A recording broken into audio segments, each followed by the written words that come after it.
The marriage contract. Anna Parker sat in a small café, her hands wrapped around a warm cup of coffee.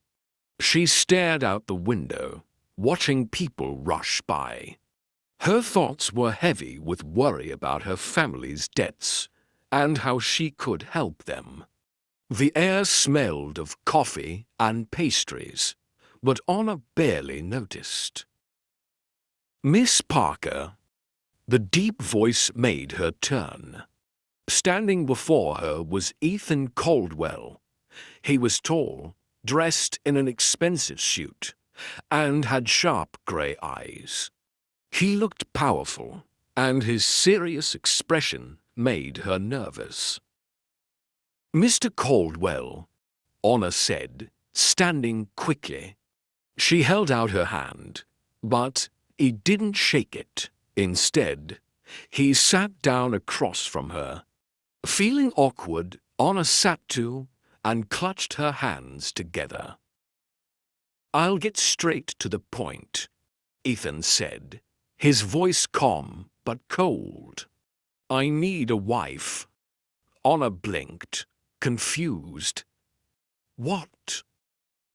"A temporary wife. This is a business arrangement." He explained. "You need money. I need someone to play the role of my wife for 1 year." Her heart raced. She couldn't believe what she was hearing. "You're joking." "I'm not," Ethan said firmly.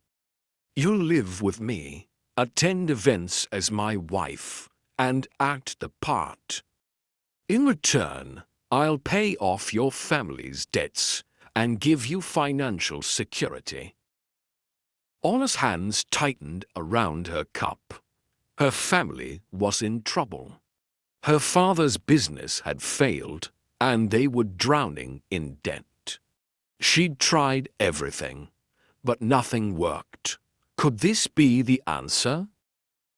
"Why me?" she asked, her voice shaky. "You're ordinary," Ethan said bluntly. "You'll blend in. You also seem reliable and desperate enough to agree." His words stung, but Anna couldn't deny the truth. She needed help. "What's the catch?" "There are rules," Ethan said. "No personal questions. No interfering in my life. And absolutely no falling in love." "Falling in love?" she repeated, surprised. "Love has no place in this contract," he said firmly. Anna's chest felt tight. This wasn't a dream. It was a cold, calculated deal. But if it could save her family, could she really say no? Ethan leaned forward, his grey eyes locking onto hers. "Do we have a deal?" Anna hesitated, her mind racing. Then, thinking of her mother's tired face and her brother's silence, she took a deep breath and nodded. "Yes, we have a deal." Ethan handed her a sleek black card. "Be at this address tomorrow at noon. We'll finalize the contract."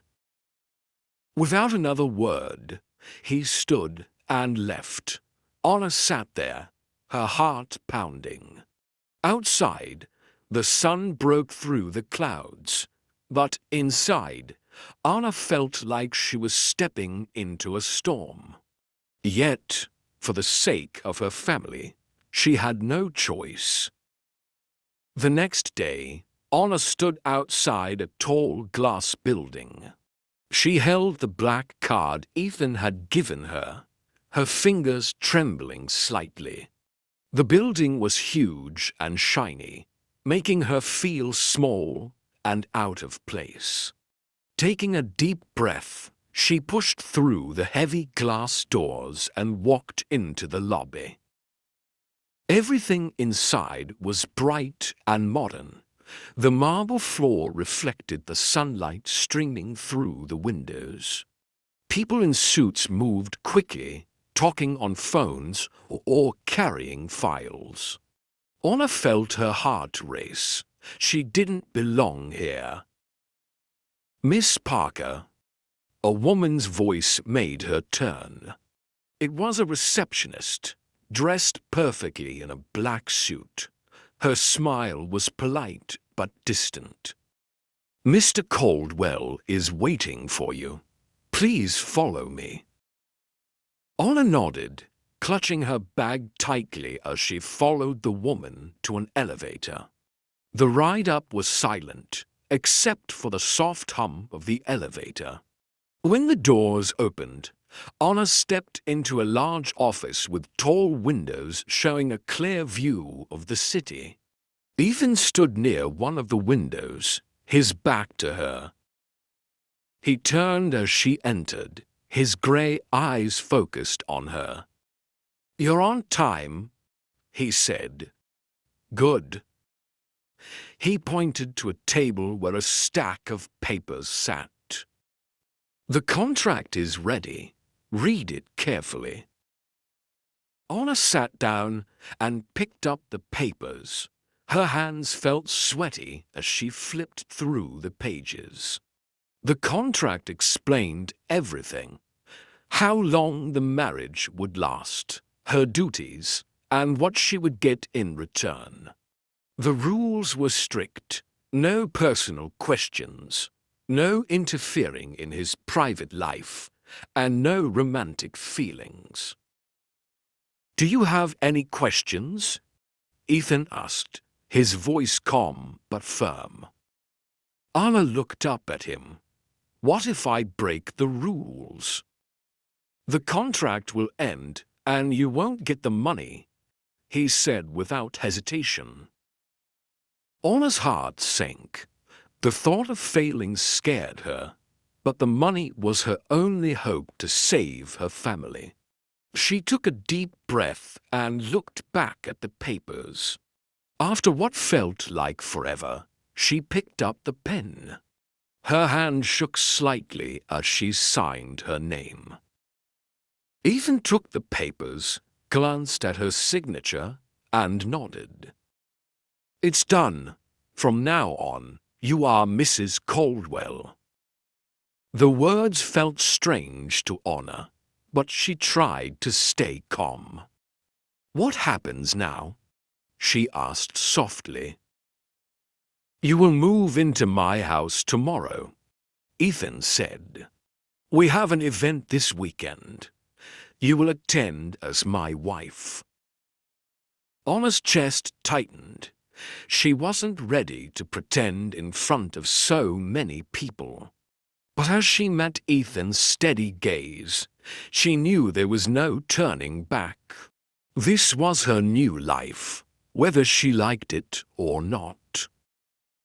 Anna stood outside the tall iron gates of Ethan's mansion, gripping the handle of her small suitcase. The gates were huge, cold, and covered in fancy patterns. Beyond them, she saw a long driveway lined with trees leading to a big white house that looked like it belonged in a movie. She took a deep breath, trying to calm the nervous flutter in her chest. This was it, her new life, strange and unfamiliar. The gates opened with a quiet hum. Anna hesitated for a moment before stepping through. Her shoes tapped against the stone driveway as she walked toward the house. The large front door opened before she could knock. A man in a black suit stood there, his posture straight and proper. "Miss Parker," the man said politely, giving her a slight bow. "I am William, Mr. Caldwell's butler. Welcome. Please, come in." "Thank you," Anna said softly, stepping inside. The house was just as grand as it looked from the outside. Marble floors gleamed under the bright light of crystal chandeliers, and the air smelled faintly of flowers. Anna felt small and out of place in such a fancy setting. "Mr. Caldwell is in his study," William said. "Shall I take your bag to your room?" "Yes, please," Anna replied, handing him her suitcase. She watched as he carried it away, then followed him down the hall. They stopped in front of a heavy wooden door. William knocked once, then opened the door and stepped aside for Anna to enter.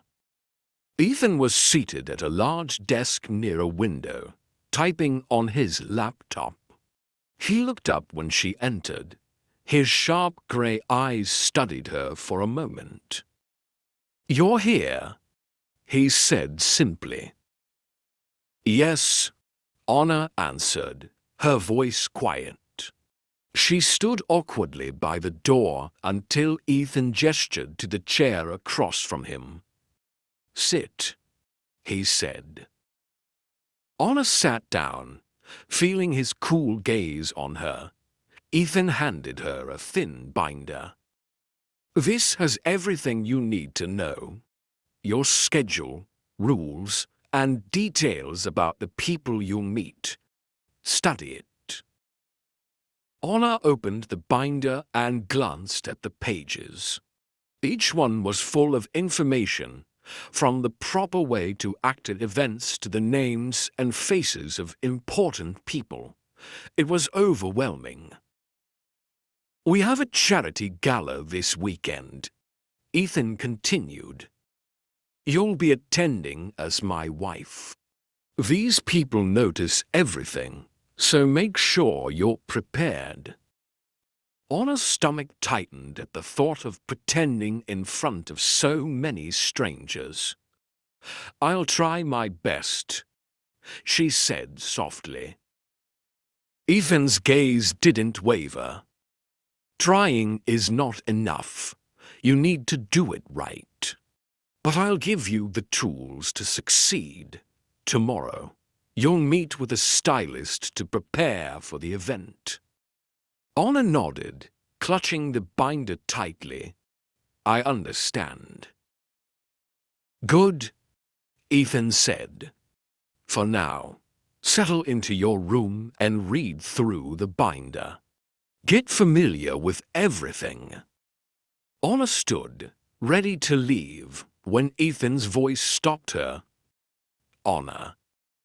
She turned to face him again, surprised by the sound of her first name.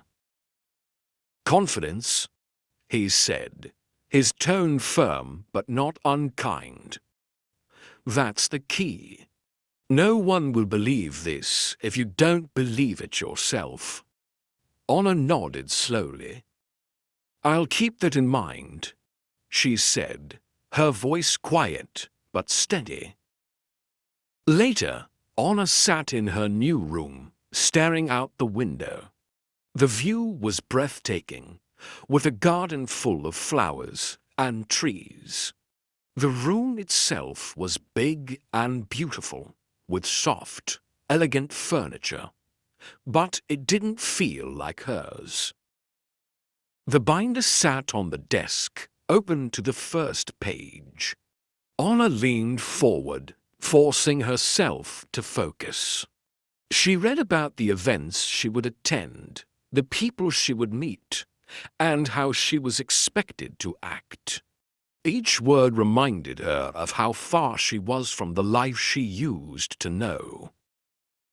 As the evening light faded, Anna closed the binder and leaned back in her chair. Her chest felt heavy with doubt and fear, but she reminded herself why she was here, her family. Her mother's tired face, her brother's silent worry. This was for them. "You can do this," she whispered to herself, trying to sound brave. But deep down, she couldn't shake the feeling that this life was going to be far more complicated than she'd imagined. The next morning, Anna sat nervously in the living room, waiting for Ethan. The big house was quiet except for the soft ticking of a clock. Her hands rested on her lap, gripping her skirt. She hadn't slept much, thinking about the contract and her new life. Ethan walked in, his suit perfect as always. He gave her a quick look. "Good. You're on time," he said. "Today we start your lessons." "Lessons?" Anna asked, confused. "Yes," Ethan said. "You need to learn how to act properly as my wife. How to talk, walk, and behave. People will be watching us." Anna nodded, though her stomach twisted with nerves. He led her to another room where a stylish woman was waiting. She had sharp eyes and looked very confident. Ethan introduced her. "This is Marrige. She will teach you everything you need to know."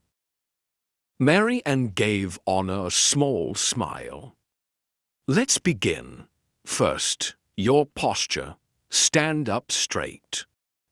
Anna stood, but Marrige walked around her, shaking her head. "No, not like that. Shoulders back, chin up." Anna tried again, feeling stiff and awkward. Marrige sighed. "Better, but it needs work. Now, walk to the other side of the room." Anna took a few steps, but Marrige stopped her quickly. "No, no, too fast. Walk slower, with control. Watch me." Marrige walked gracefully, each step smooth and perfect. Anna tried to copy her, but it felt strange. "Don't worry," Marrige said. "It takes time. Keep practicing." Anna spent hours learning how to walk, sit, and even hold a glass the proper way. Marrige corrected her again and again. Slowly, Anna started to improve. Her steps became less clumsy, and she began to feel a bit more confident. Ethan stayed in the corner, watching quietly. He didn't say much, but Anna could feel his eyes on her. She wondered if he thought she was doing well or if he regretted choosing her. By the end of the lesson, Anna was exhausted. Marrige gave her a small nod. "You're getting better. Practice more, and you'll be fine." "Thank you," Anna said softly, though her legs ached and her mind was tired. As Marrige left, Ethan walked over. "You're improving," he said simply. "But there's still a lot to do." Anna looked down at her hands, feeling both relieved and frustrated. She wanted to do well, but everything felt so hard and unfamiliar. "We have a dinner tonight," Ethan said. "It's a small event, but you'll need to act the part." Anna's stomach sank. "Tonight?" she asked, her voice barely above a whisper. "Yes," Ethan said. "You're my wife now. People will expect us to look like a real couple." Anna nodded slowly. She felt far from ready, but she knew she couldn't say no. This was her choice, and she had to make it work. That evening, Anna stood in front of a mirror in her new room. A stylist had come earlier to help her, and now she wore a simple black dress with small earrings. Her hair was styled neatly, and her makeup was light. She barely recognized herself. "You look fine," Ethan said, appearing in the doorway. He was already dressed in a sharp suit. His grey eyes scanned her quickly, and he gave a small nod. "Let's go." Honor followed him to the car, her heart pounding. She repeated Marianne's advice in her head. Stand tall, smile, look confident. But inside, she felt like a mess. The car stopped in front of a fancy building with bright lights.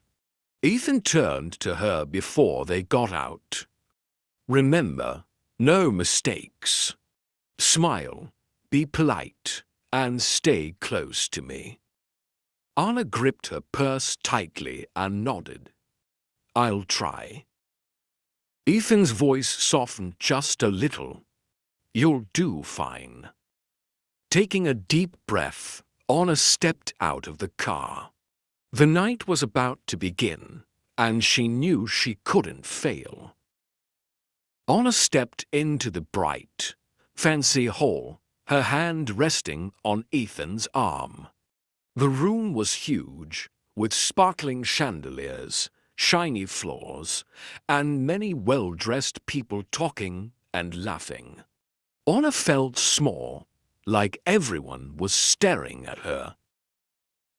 "Relax," Ethan said softly. His voice was calm, but his words were firm. "You're doing fine." Anna nodded, even though her heart was beating fast. She repeated Marianne's advice in her head. Stand tall, smile, and don't fidget. Ethan led her to a small group of people. One man, older and smiling kindly, greeted Ethan. "Caldwell. And this must be your wife." Ethan's hand on her arm tightened just a little. "Yes, this is Honor." He glanced at her and gave a small nod. Honor smiled nervously. "Nice to meet you," she said quietly, hoping her voice sounded steady. The man chuckled. "Ethan, you've married a lovely woman. How long has it been now?" Honor froze, her mind going blank. She didn't know what to say. But before she could panic, Ethan answered smoothly. 6 months, he said with an easy smile. "It's been wonderful so far." Honor nodded quickly, pretending to agree. Her heart was pounding, but she tried to stay calm. The group moved on to other topics, and Honor stayed quiet, letting Ethan do most of the talking. But something made her uneasy. She felt like someone was watching her. She glanced around and saw a woman in a bright red dress standing at the edge of the room. The woman's sharp eyes were fixed on Honor, and her expression was hard to read. "Who is that?"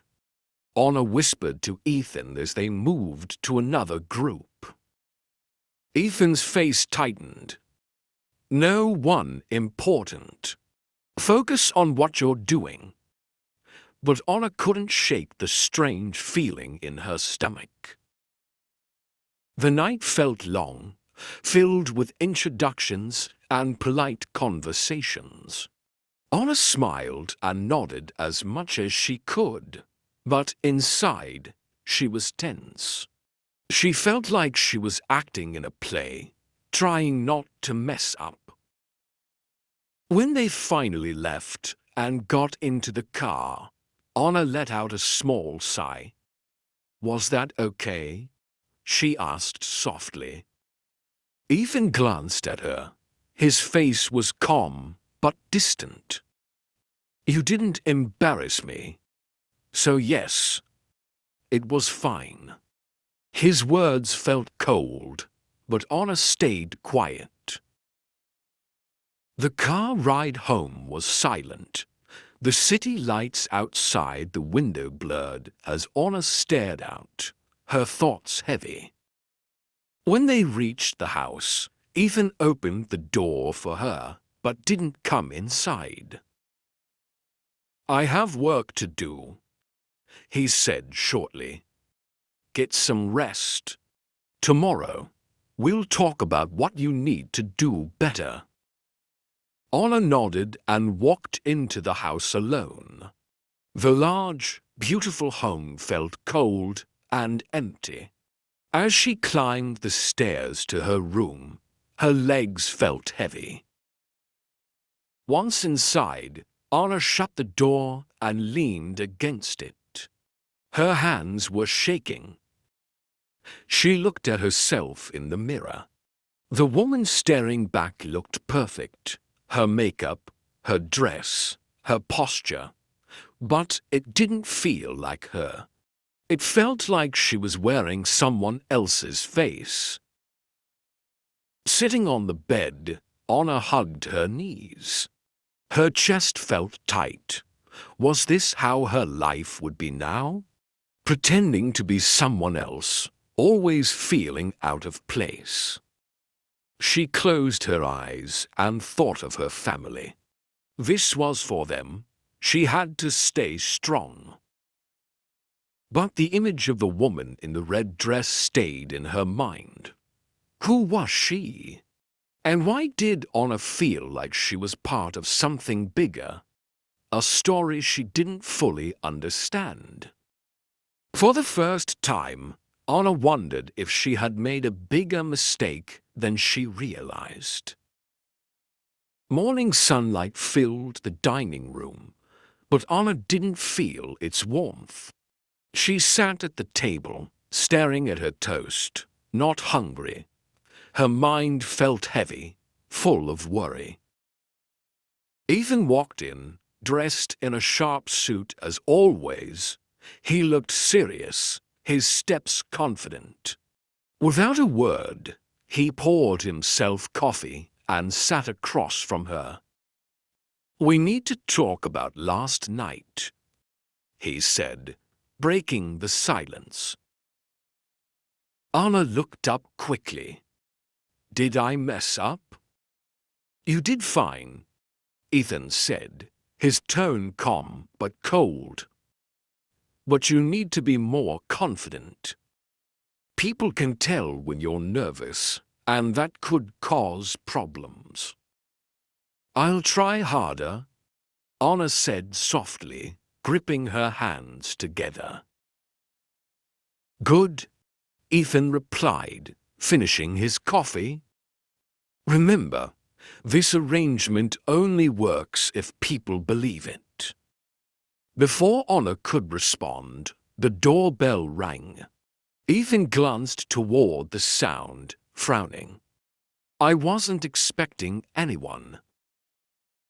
A moment later, Marian appeared in the doorway. Sir, Miss Veronica Blake is here to see you. Ethan's jaw tightened. His grey eyes turned colder. Send her to my office, he said shortly. Anna watched him carefully. Who is Veronica? She asked quietly. No one you need to worry about, Ethan said, standing quickly. Without another word, he left the room. Curiosity gnawed at Anna. She found herself wandering down the hall toward Ethan's office. The door was slightly open, and voices drifted out. Why didn't you tell me you were married? A sharp female voice demanded. That's not your concern, Veronica, Ethan replied, his voice steady but icy. Anna froze, her heart pounding. She couldn't stop herself from listening. "It is my concern," Veronica snapped. "You didn't even have the decency to tell me. I had to find out from someone else." Ethan's voice grew colder. "Our relationship ended years ago. You have no right to question me now." Anna's stomach tightened. Who was this woman? And what did she mean to Ethan? "You think this fake wife will solve your problems?" Veronica said, her voice dripping with sarcasm. "How pathetic." "That's enough," Ethan said sharply. "Get out, or I'll make you leave." There was silence, followed by the sound of footsteps. Anna quickly stepped back, hiding in a nearby room as Veronica walked past, her heels clicking loudly against the floor. That evening, Anna waited in the living room, her thoughts spinning.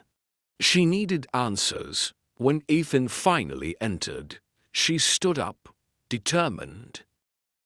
"Who is Veronica?" she asked, keeping her voice steady. Ethan stopped, his expression unreadable. "She's part of my past. That's all you need to know." "That's not enough," Anna said, her hands clenched. "She came here. She knows about us, about this arrangement." Ethan's face hardened. "This is none of your business, Anna. Focus on your role and let me handle mine." Anna's chest tightened. "I thought we were supposed to act like a real couple. Doesn't that mean you owe me some honesty?" Ethan stepped closer, his voice quiet but firm. "This is not a real marriage. Don't confuse your job with reality." The words stung, but Anna didn't back down. "Fine," she said, her voice shaking slightly. "But if you want me to play my part, stop acting like I don't matter." Ethan stared at her, his eyes unreadable. Then, without a word, he turned and left the room. Anna stood there, her heart heavy. She wasn't sure what was harder, pretending to be Ethan's wife or realizing that his past, full of secrets, was slowly becoming part of her life. After Veronica's visit, the house felt colder. Ethan spoke less, and his distant behavior grew worse. He left early in the mornings and came home late, barely saying a word to Anna. She tried to focus on her role as his wife, but doubts kept growing. One morning, Marrige gave Anna a small envelope during breakfast.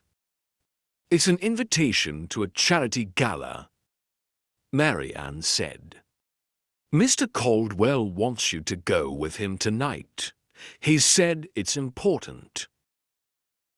Anna nodded, though she felt nervous. She had gone to events before, but something about this one felt different. Ethan's distance made her feel uneasy, like there was something he wasn't saying.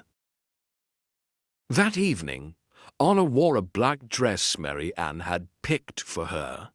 It was simple but elegant, and the diamond necklace Ethan had given her sparkled softly. Her hair was styled in loose waves, framing her face.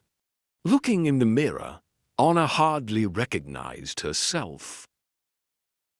"You look beautiful," Marrige said with a kind smile. Anna smiled back, but her nerves showed. When she walked down the stairs, Ethan was waiting in the foyer. He looked at her for a moment, his expression unreadable. "You're ready," he said, offering her his arm. They rode to the gala in silence. The soft hum of the car was the only sound. Anna glanced at Ethan a few times, but his face gave nothing away. The ballroom was grand and glittering, with chandeliers hanging high above and elegant guests filling the space. Ethan guided Anna through the crowd, his hand lightly on her back. "Smile," he said quietly. "People are watching." Anna forced a calm expression and stayed by his side as he introduced her to his business associates. They all smiled politely, but the conversations felt shallow and formal. After a while, Anna excused herself to get some air. Standing by the edge of the room, she sipped a glass of champagne and watched the crowd. Feeling out of place? Anna turned to see a man standing nearby. He looked about Ethan's age, with a charming smile and an easy manner. "I'm fine," Anna said softly. "I'm James," he said, holding out his hand. "An old friend of Ethan's, and you must be Anna." Anna shook his hand hesitantly. "Nice to meet you." James leaned closer, lowering his voice. "It's surprising. Ethan never mentioned you before. Strange, isn't it?" Anna's chest tightened. She didn't know how to respond. Before she could say anything, Ethan appeared beside her. His expression was sharp, his eyes colder than usual. "James," Ethan said, his voice firm. "What are you doing here?" "Just saying hello," James replied, smirking. "Your wife is lovely, Ethan. You're a lucky man." Ethan's jaw tightened, and he gently took Anna's arm. "Excuse us," he said curtly, leading her away. When they were out of earshot, Ethan stopped and turned to her. "What did he say to you?" "Nothing," Anna said quickly. "He was just being polite." Ethan's eyes narrowed. "Stay away from him. He's trouble." Anna frowned. "Why? He seemed fine to me." "Just do as I say," Ethan said sharply. His tone was colder than ever. Anna bit her lip, holding back the urge to argue. The ride home was quiet again, but the air between them felt heavy. When they arrived, Ethan went upstairs without saying a word. Anna stayed in the living room, sitting alone on the couch. Her thoughts swirled in her head. Something was breaking between them, and she didn't know how to fix it. Ethan's secrets scared her, but the feelings growing in her heart scared her even more.